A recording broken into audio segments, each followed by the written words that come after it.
Hello everyone, welcome to Swami Vivekananda institute. My name is Aditi. So यहाँ पर हम आगे थ्योरीज के बारे में डिस्कस करने वाले हैं। तो हमने इससे पहले सिगमंड फ्रूड की थ्योरी पढ़ी थी। इससे पहले हमने फ्रूट्स थ्योरी पढ़ी थी, ठीक है। सिगमंड फ्रूड्स की फर्स्ट जो थ्योरी है वो पढ़ी थी psycho analytic theory. Psycho analytic theory पढ़ी थी जिसमें हमने ID, ego and super ego के बारे में पढ़ा था, ठीक है ना।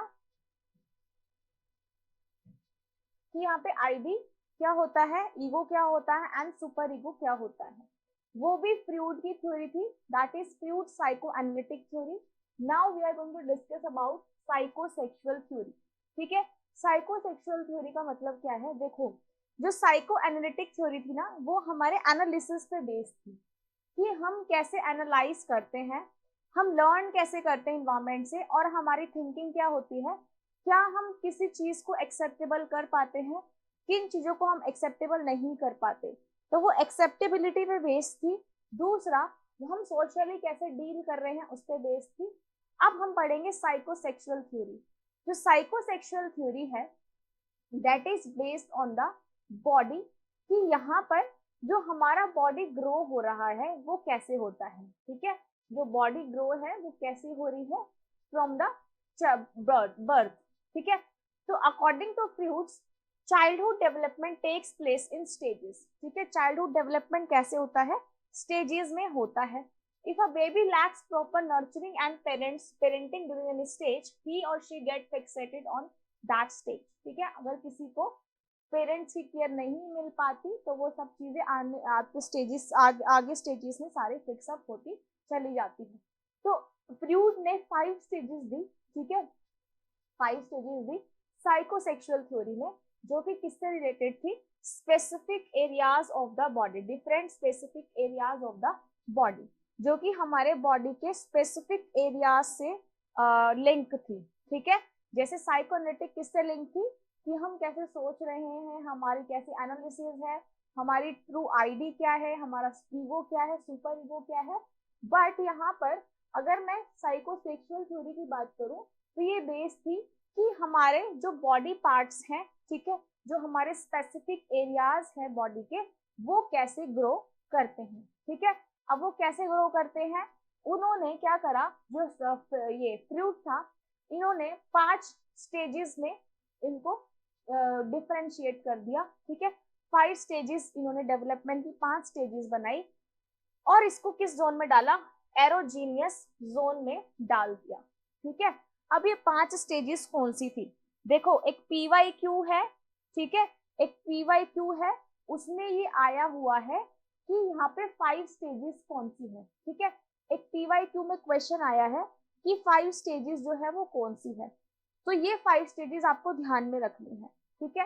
PYQ में कैसा क्वेश्चन आया था इससे रिलेटेड अरेंजमेंट का क्वेश्चन आया था, ठीक है। इससे रिलेटेड अरेंजमेंट का क्वेश्चन आया था कि इन 5 स्टेजेस को हमें अरेंज करना था, ठीक है, कि पहले कौन सी स्टेज आती है, सेकंड नंबर पे कौन सी स्टेज आती है, थर्ड नंबर पे कौन सी स्टेज आती है। तो इनका अरेंजमेंट जो आया था उसको हमें अरेंज करना था। तो यहाँ पे जो फर्स्ट जो स्टेज आई थी दैट इज ओरल स्टेज, ठीक है। अब इस ओरल स्टेज में क्या था, दैट इज आपको क्या करना है, अगर अरेंज द फॉलोइंग में आया तो आपको स्टेप्स अरेंज करने हैं, ठीक है। क्या करना है, यहाँ पे स्टेप्स को अरेंज करना है। बट यहाँ पे अगर आपसे एज पूछी जाती है, काफी बारी मैच द फॉलोइंग में एज भी पूछी जाती है, ठीक है, कि ओरल स्टेज कौन सी उसमें आई थी, ईयर ऑफ एज में फैलिक स्टेज कौन सी आई थी, तो आपको ये ईयर्स भी याद रखने हैं। तो अगर मैं बात करूं ओरल स्टेज की, तो ओरल स्टेज में क्या है, ओरल स्टेज आई थी birth to 1 year of age, ठीक है। बर्थ से 1 ईयर तक जब आते हो तो उसको बोला जाता है ओरल स्टेज। अब इस ओरल स्टेज में क्या था, ओरल स्टेज में mouth is the pleasure centre for this stage. Mouth क्या है, it is the pleasure centre for this stage, ठीक है। फ्रूड ने बोला कि इन्फेंट्स जो होते हैं, जो बच्चे होते हैं, they are born with the sucking reflex, ठीक है। वो कौन से रिफ्लेक्स से बोर्न होते हैं, सकिंग रिफ्लेक्स, जो टेस्टिंग और सकिंग रिफ्लेक्स भी आप बोल सकते हैं। तो ओरल स्टेज में क्या है, देखो पहले तो बेबी जब बोर्न होएगा तो उनके लिए फूड क्या रहेगा, मिल्क, मिल्क, ब्रेस्ट फीडिंग। तो they are born with the sucking reflex, उनको सक करने का रिफ्लेक्स है, ठीक है, उनकी बॉडी में सकिंग रिफ्लेक्स है। तो इस जो सकिंग रिफ्लेक्स है इसको किसके अंदर कैटेगराइज किया, ओरल स्टेज के अंदर, ठीक है, जो कि कब से कब होती है, birth to 1 year of age, generally 1 तक ये चलता है, ठीक है। तो इसलिए बोला था कि माउथ जो है that is the pleasure centre. अगर बेबी को मिल्क नहीं मिल पाता तो फिर वो जैसे आपका नेल बाइटिंग, थम सकिंग भी करने लगता है। तो they are born with the sucking reflex. तो यहाँ पे ये ओरल स्टेज है, ओरल स्टेज में बर्थ से जो 1 ईयर ऑफ एज आता है उसको हम बोलते हैं ओरल स्टेज, ठीक है, जो कि सकिंग रिफ्लेक्स से आप ध्यान में रख सकते हो। Infant primary interaction with the world is through the mouth, ठीक है। फर्स्ट जो प्राइमरी इंटरैक्शन होता है उनका वो कैसे होता है, बाय माउथ, ठीक है, क्योंकि उनके पास सिर्फ ब्रेस्ट फीड करना होता है, ठीक है, उनके लिए मिल्क उनका फूड होता है। तो यहाँ पर they are born with the sucking reflex. Mouth is vital for eating, and infant deliver pleasure from the oral stimulation through gratifying activities such as tasting and sucking, ठीक है। तो यह सकिंग रिफ्लेक्स जो है बेबीज में वो main होता है। तो फर्स्ट स्टेज यहाँ होती है ओरल स्टेज। अगर चिल्ड्रन को अच्छे से ओरल नीड्स नहीं मिलती है तो फिर जैसे उनको मान लो ब्रेस्ट फीड है, ठीक है, मिल्क नहीं मिल पा रहा है, तो इस केस में दे डेवलप नेगेटिव हैबिट्स जैसे नेल बाइटिंग, थंब सकिंग, ठीक है। तो ओरल स्टेज जो है सबसे ज्यादा मेन होती है, जो कि इन्फेंसी से कब तक होती है, 1 to 2 ईयर्स ऑफ एज तक। नेक्स्ट यहाँ पे आती है एनल स्टेज, ठीक है। एनल स्टेज में कौन से ईयर में आती है, 1 to 3, ठीक है। ये एज याद रखना, मैं फिर बोल रही हूँ आपको, ये एज याद रखना, इनका अरेंजमेंट जो है पूछा जाता है। एनल स्टेज में क्या आता है, children start experimenting during this stage with urine and faces. जब वो अपनी मस्कुलर कंट्रोल कर लेते हैं, जब अपने वो मसल्स पे कंट्रोल कर लेते हैं, they are aware about the muscular control of urine and faeces, कैसे अपनी मसल्स को कंट्रोल करना है, कैसे यूरिन और स्टूल्स को, कैसे फेसेस को अपना कंट्रोल करके रखना है। तो वो स्टेज आती है एनल स्टेज, ठीक है, जिसमें childrens learn to control their body function, they are toilet trained, ठीक है, they are toilet trained at this stage. जैसे जैसे नए डेवलप होता, जैसे जैसे बॉडी सेल्स डेवलप होते रहते हैं वैसे ही क्या होता है, बहुत सारे आपके ऑर्गन्स जो है डेवलप होने स्टार्ट होते हैं और धीरे धीरे कंट्रोल जो है वो आने लग जाता है। जैसे यहाँ पे स्पिंचर्स, स्पिंचर्स मतलब होता है बॉडी ओपनिंग्स। तो जितनी भी बॉडी ओपनिंग्स है जनरली उस पे चिल्ड्रन जो है कंट्रोल करना सीख जाते हैं। दे आर टॉयलेट ट्रेन्ड, ठीक है, उनको ट्रेंड हो जाते हैं, वो उनको अपनी मसल्स पे कंट्रोल करना आ जाता है। तो that is come under anal stage, ठीक है। नेक्स्ट, जैसे वो अपने ब्लैडर को कंट्रोल कर सकते हैं, बावल मूवमेंट को कंट्रोल कर सकते हैं, तो ये जो स्टेजेस आते हैं that stages is known as anal stage, जो कि 1 to 3 ईयर्स में होती है, ठीक है। Next is phallic stage, 3 to 6 year of age को हम बोलते हैं फैलिक स्टेज। इस फैलिक स्टेज में क्या है, pre schooler starts to struggle with sexual desire towards opposite sex parents. जैसे यहाँ पे क्या है, 3 to 6 ईयर्स ऑफ एज की बात करूँ तो जनरली क्या होता है, जो लड़कियां होती हैं, जो गर्ल्स होती है, they are more attached with her father, है ना, and boys are more attached with his mother, right. क्योंकि बच्चे जो है ना, जैसे ऑपोजिट जो सेक्सुअल डिजायर है इस टाइम पे वो डेवलप होना स्टार्ट हो जाती है। तो जो लड़कियां हैं दे आर अट्रैक्ट और they are attached with her father, ज्यादा वो अपने पापा से अटैच होती है, ठीक है। और ऐसे ही जो बॉयज होते हैं दे आर अटैच्ड और अट्रैक्ट टुवर्ड हिज मदर, ठीक है, वो अपनी मदर्स के साथ ज्यादा अटैचमेंट रखते हैं। तो जो ये सेकंड फैलिक स्टेज है इसमें क्या है, जहाँ पे सेक्सुअल डिजायर्स जो है वो डेवलप होना स्टार्ट हो जाती है, ठीक है। अगर बॉयज अपनी मदर से ज्यादा अटैच है तो उसको हम बोलते हैं एडिपस कॉम्प्लेक्स, ठीक है, मतलब boys desire for his mother and urge to replace the father, ठीक है, इसको हम बोलते हैं एडिपस। अगर बॉयज के केस है तो एडिपस कॉम्प्लेक्स, और अगर गर्ल्स है तो यहाँ पर इलेक्ट्रा कॉम्प्लेक्स। जैसे लड़कियां अपने अगर फादर से ज्यादा अटैच होती है, ज्यादा अट्रैक्ट होती है, तो they are come under Electra complex. लेकिन अगर बॉयज अपनी मदर से ज्यादा अटैच होते हैं और फादर को रिप्लेस कर देते हैं तो उसको बोलते हैं एडिपस कॉम्प्लेक्स। तो ये दोनों टर्म्स जो है बहुत ज्यादा याद रखने के लिए है, ठीक है। This is third stage, right. Fourth stage की अगर मैं बात करूं, फोर्थ स्टेज आती है लेटेंसी स्टेज, जो कि 6 to 12 ईयर्स तक आती है, ठीक है। 6 to 12 ईयर्स में कौन सी आती है, लेटेंसी स्टेज यहाँ पर आती है, जिसमें बच्चे जो है they develop social skill, values, relationship with peers and outside of the family, ठीक है। जब बच्चे जो है सोशली इंटरैक्ट करना स्टार्ट कर देते हैं, फैमिली लेवल पे सोशल इंटरैक्ट करना स्टार्ट कर देते हैं, फ्रेंड्स बनाना स्टार्ट कर देते हैं, जैसे स्कूल में फ्रेंड्स बनाना स्टार्ट कर देते हैं, तो फ्रेंड्स से बहुत ज्यादा चीजें जो है वो सीखते हैं। तो लेटेंसी स्टेज में क्या है, जब बच्चे सोशल स्किल सीखते हैं, ठीक है, वैल्यूज डेवलप होती है, पीयर ग्रुप से सीखते हैं, बाहर से सीखते हैं, तो ये आती है लेटेंसी स्टेज में, जिसमें सुपर ईगो डेवलप होना स्टार्ट हो जाता है। सुपर ईगो का मतलब क्या था, जब बच्चे इंटरैक्ट करना स्टार्ट करते हैं एट द सोशल लेवल, ठीक है। तो यहाँ पर सुपर ईगो जो है वो डेवलप होना स्टार्ट हो जाता है। उसके बाद जो है उनके दे adopt the values by their parents and other important individual, जो उनके पेरेंट्स बोलते हैं वो सब वो एक्सेप्ट करना स्टार्ट कर देते हैं। तो ये आता है लेटेंसी स्टेज में, ठीक है। तो यहाँ पर ये कौन सा आता है, लेटेंसी स्टेज में आता है। फिफ्थ स्टेज की मैं बात करूँ, दैट इज जेनाइटल स्टेज, ठीक है। जेनाइटल स्टेज जिसमें 12 प्लस ईयर्स, जनरली इसमें प्यूबरिटी वाली एज आती है, ठीक है, इसमें प्यूबरिटी वाली एज आती है, 12 प्लस ईयर्स ऑफ एज इसमें जो है वो आती है, जिसमें सेक्सुअल इम्पल्सेस री एमर्जेस, ठीक है, जिसमें आपके सेक्सुअल इम्पल्सेस जो है वो रीजनरेट यहाँ पर होने लगते हैं, ठीक है।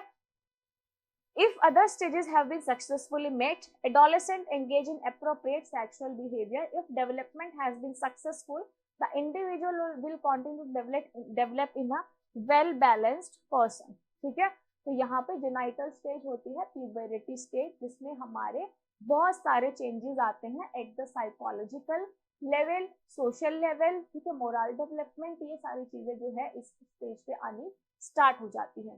तो साइकोसेक्सुअल थ्योरी भी सिगमंड फ्रॉइड ने ही दी थी, जिसमें ये 5 स्टेजेस थी, ठीक है, जिसमें हमने 5 स्टेजेस के बारे में पढ़ा, जिस स्टेजेस को किस में डिवाइड किया गया, एरिगोजेनियस जोन में, ठीक है। तो फर्स्ट स्टेज क्या थी यहाँ पे, ओरल स्टेज, जो कि बर्थ से 1 ईयर तक यहाँ पर आती है, ठीक है। इसमें क्या है, जो बच्चे हैं they are born with the sucking reflex, क्योंकि उनके लिए जो फर्स्ट फूड होता है दैट इज मिल्क, तो they are born with the sucking reflex and testing reflex. तो अगर उनको प्रॉपर मिल्क नहीं मिल पाता, प्रॉपर ब्रेस्ट फीड नहीं कर पाते, तो they started to bite their nails, ठीक है, they develop a negative habits जैसे नेल बाइटिंग, थंब सकिंग, तो ये सारे मतलब they are born with a sucking reflex. Next stage जो थी यहाँ पे थी एनल स्टेज, जिसमें they are toilet trained, they started to control the muscle movement, ठीक है, जो मसल है वो कंट्रोल करना सीख जाते हैं, ड्यूरिंग इन केसेस को कंट्रोल करना सीख जाते हैं, तो वो आती है एनल स्टेज, कौन से 1 to 3 ईयर्स ऑफ एज में। थर्ड यहाँ पे आती है लेफेलिक स्टेज, जिसमें जो आपके 2 कॉम्प्लेक्स आते हैं, एक एडिपस कॉम्प्लेक्स, एक इलेक्ट्रा कॉम्प्लेक्स, जिसमें बेबीज जो है generally 3 to 6 years of age में बच्चे जो है अपने ऑपोजिट सेक्स के जो एक साथ है वो मतलब सेक्सुअली जो है एक्टिव हो जाते हैं। जैसे बॉयज है वो अपनी मदर से ज्यादा अटैच होते हैं और गर्ल्स जो है वो अपने फादर से ज्यादा अटैच होती हैं। तो अगर बॉयज अपनी मम्मी से ज्यादा अटैच्ड है at the age of 3 to 6 years, उसको हम बोलते हैं Oedipus complex. Whereas in the case of girls, अगर लड़कियां अपने पापा से ज्यादा अटैच हैं तो उसको हम बोलते हैं इलेक्ट्रा कॉम्प्लेक्स, ठीक है। नेक्स्ट यहाँ पे आती है लेटेंसी स्टेज। लेटेंसी स्टेज मतलब जब बच्चे जो है वो सोशली इंटरैक्ट करना स्टार्ट कर देते हैं, it started at the age of 6 to 12, ठीक है। जब बच्चे सोशली इंटरैक्ट करना स्टार्ट कर देते हैं, पेरेंट्स इंटरैक्ट करते हैं, फ्रेंड्स बनाते हैं, फ्रेंड्स इंटरैक्ट करते हैं, सोशल इंटरैक्ट करते हैं, रिलेटिव्स के साथ इंटरैक्ट करते हैं, तो वो स्टेज आती है लेटेंसी स्टेज, जिसमें सुपर ईगो डेवलप होना स्टार्ट हो जाता है। नेक्स्ट यहाँ पे आती है जेनिटल स्टेज, जेनिटल स्टेज में क्या है यहाँ पर, जब यहाँ पर सेक्सुअल बिहेवियर जो है वो चेंजेस होने लगते हैं, अपोजिट, ठीक है, अपोजिट जो सेक्सुअल बिहेवियर है वो जनरेट होना स्टार्ट हो जाता है। तो ये थ्योरी थी सिगमंड फ्रॉइड की साइको सेक्सुअल थ्योरी, ठीक है। नेक्स्ट मैं आपको एरिक्सन थ्योरी की ना एक आपको ओवरव्यू देती हूँ, क्योंकि एरिक्सन थ्योरी ना हम बाद में पढ़ेंगे, ठीक है, दूसरे सेशन में पढ़ेंगे। इस एरिक्सन थ्योरी में जो कि किस पे बेस्ड थी, देखो एक मैंने आपको चार्ट कराया था, ठीक है, चार्ट मैंने कराया था, अगर मैं बात करूं उस चार्ट की, तो यहाँ पर जो मैंने आपको ये चार्ट पढ़ाया था, एरिक एरिक्सन की जो थी साइको सोशल थ्योरी थी, मतलब सोशल लेवल पे बेस्ड थी, ठीक है। अब इस एरिक एरिक्सन की कैसे बेस्ड थी वो भी हम पढ़ लेते हैं, ठीक है। अब जो एरिक एरिक्सन था इसने कैसे थ्योरी दी थी, देखिए मैं आपको हाँ ये पढ़ाना चाहती हूँ। पहले जो सोशल डेवलपमेंट था, ठीक है, ये थी सोशल डेवलपमेंटल थ्योरी कि हमारा सोशल लेवल पे कैसा डेवलपमेंट होता है, ठीक है, सोशल डेवलपमेंटल थ्योरी। अब देखिए यहाँ पर ना इसने एरिक एरिक्सन ने क्या करा, ये थी एरिक एरिक्सन की, या आप एरिक्सन थ्योरी भी बोल सकते हो, ठीक है, एरिक्सन थ्योरी। तो यहाँ पर एरिक्सन ने 8 पार्ट में इसको डिवाइड कर दिया। कैसे, फर्स्ट जो इन्होंने थ्योरी दी थी, फर्स्ट जो थी that is trust versus mistrust, ठीक है, हम कैसे किसी पे ट्रस्ट कर सकते हैं और कैसे मिसट्रस्ट कर सकते हैं, जो कि होती है इन्फेंट स्टेज में 0 to 1.5 ईयर ऑफ एज में, जब बच्चा बर्थ से 1.5-2 साल का होता है तब स्टेज आती है ट्रस्ट वर्सेस मिसट्रस्ट। देखो बच्चा जो है ना अगर अपनी मदर के पास रहता है तो वो अपनी मदर से अटैच तो होता है, ठीक है, तो अपनी मदर पे ही फुल ट्रस्ट करता है, और अगर उनको कोई और ले जाता है तो वो बिल्कुल मिसट्रस्ट करते हैं, क्योंकि उनको पता है कि उनकी मदर वो नहीं है। तो जो फर्स्ट स्टेज आती है ट्रस्ट वर्सेस मिसट्रस्ट, जिसमें बच्चे जो है ट्रस्ट डिफरेंशिएट कर लेते हैं कि मेरी मम्मी इसमें से कौन सी है, ठीक है। तो ये स्टेज आती है birth to 1.5 years of age. Second आती है ऑटोनॉमी वर्सेस शेम, जिसमें हम विल देखते हैं, ठीक है, कि यहाँ पे, और ये आती है आपकी 3 तक, 1.5 ईयर्स टू 3 तक, जिसमें मतलब वो इंडिपेंडेंस से उनको थोड़ी शेमिंग होने लगती, ठीक है, जैसे वो नेगेटिव हैबिट्स कुछ करते हैं तो उनको गिल्ट फील होता है, ठीक है। तो ये होता है early childhood 1.5 to 3 years of age में। नेक्स्ट इनिशिएटिव वर्सेस गिल्ट, ठीक है, जिसमें आपकी बेसिक वर्च्यू क्या है, पर्पस, प्ले जो थी 3 to 5, ठीक है, जैसे मान लो स्कूल में गए बेबी, तो उनको क्या हुआ स्कूल में उन्होंने कुछ होमवर्क नहीं करा, ठीक है, सपोज करो उन्होंने होमवर्क नहीं किया है, तो उन्होंने इनिशिएट किया होमवर्क करने में बट उनका होमवर्क पूरा नहीं हो पाया तो उनको गिल्ट होता है ना। ये सारी स्टेजेस हम डिटेल में डिस्कस करेंगे विद एग्जांपल्स, मैं जस्ट आपको ओवरव्यू दे रही हूँ, ठीक है। तो यहाँ पे इनिशिएटिव वर्सेस गिल्ट में क्या है, उनको गिल्ट होने लगता है, ठीक है, इनिशिएट करने के बाद अगर वो मिस्टेक करते हैं तो उनको गिल्ट फील होता है। कब डेवलप होना स्टार्ट होता है, 3 to 5 ईयर ऑफ एज में। इंडस्ट्री वर्सेस इंफ्योरिटी, ठीक है, जिसमें कॉम्पिटेंसी होता है, लोगों में कंपटीशन स्टार्ट हो जाता है, जो कि जनरली 5 to 12 ईयर्स तक जनरली डेवलप होता है। जैसे स्कूल के बच्चे होते हैं, कंपटीशन होता है कि अगर मैं ये फर्स्ट आया तो मैं भी फर्स्ट आने की ट्राई करूंगा या करूंगी। तो यहाँ पे जो कंपटीशन होता है एक दूसरे के साथ, that is industry versus inferiority. Ego, identity and role confusion, ठीक है, जो ईगो आपकी, जैसे जो हमने ईगो पढ़ा था, ठीक है, आप अपनी ईगो आइडेंटिटी को डेवलप करना स्टार्ट कर देते हो एडोलेसेंट स्टेज में, ये जनरली आता है।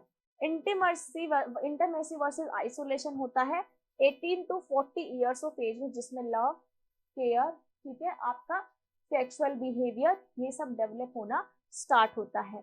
नेक्स्ट जनरेटिविटी वर्सेस स्टैग्नेशन, ठीक है, इसमें क्या है, एडल्टहुड में आता है ये 40 to 65 ईयर्स ऑफ एज में, ठीक है, जिसमें आपके पास आप जनरेटिव हो जाते हो, आपको पूरी रियल वर्ल्ड जो है पता चल जाता है और आपको कैसे डील करना है वो सब भी पता रहता है। Next ego integrity versus despair, ठीक है, जो कि डील करता है विजडम के साथ, और यहाँ पे मेच्योरिटी आ जाती है 65 प्लस पे, ठीक है। तो यहाँ पर ईगो इंटीग्रेटी मतलब आपकी जो ईगो है वो डिसइंटीग्रेट जो है होने लगती है। तो ये यहाँ पर जो चार्ट है एरिक एरिक्सन का, इसके बारे में हम डिटेल में डिस्कस करेंगे। तो मैं आपसे ये कहना चाहूंगी कि जो एरिक एरिक्सन की थ्योरी है, सिगमंड फ्रॉइड की थ्योरी है, इनमें से हर बार एग्जाम में क्वेश्चन आता है। एरिक एरिक्सन में से कैसे आएगा, इन स्टेजेस को अरेंज करना आएगा। ठीक है, इन स्टेजेस को आप कैसे अरेंज करते हो, अरेंजमेंट आता है। और अरेंजमेंट के साथ साथ काफी बारी ये एज भी पूछ ली जाती है। ठीक है, कि ये कौन सी एज में आते हैं और इनको आपको क्या करना है, अरेंज करना है। तो ये आपको याद करनी पड़ेंगे। जैसे फर्स्ट स्टेज कौन से, trust versus mistrust, autonomy versus shame, initiative versus guilt, industry versus inferiority, ego identity versus role confusion, intimacy versus isolation, generativity versus stagnation and ego integrity versus despair। ठीक है, तो ये सारी चीजें हम आगे आने वाली वीडियोस में ये सारी थ्योरीज डिस्कस करेंगे। एरिक एरिक्सन की सारी स्टेजेस जो है हम डिस्कस करेंगे। टिल देन आप अपना ख्याल रखिए, ऐसे ही पढ़ते रहो, और कोई भी डाउट हो तो आप कमेंट बॉक्स में मेंशन कर सकते हो या फिर आप कांटेक्ट कर सकते हैं। तो एग्जाम की डेट्स जो है वो आ चुकी हैं, तो आप अपनी प्रिपरेशन को उसी के अकॉर्डिंग करिए और कंसिस्टेंसी को मेंटेन करके रखिए।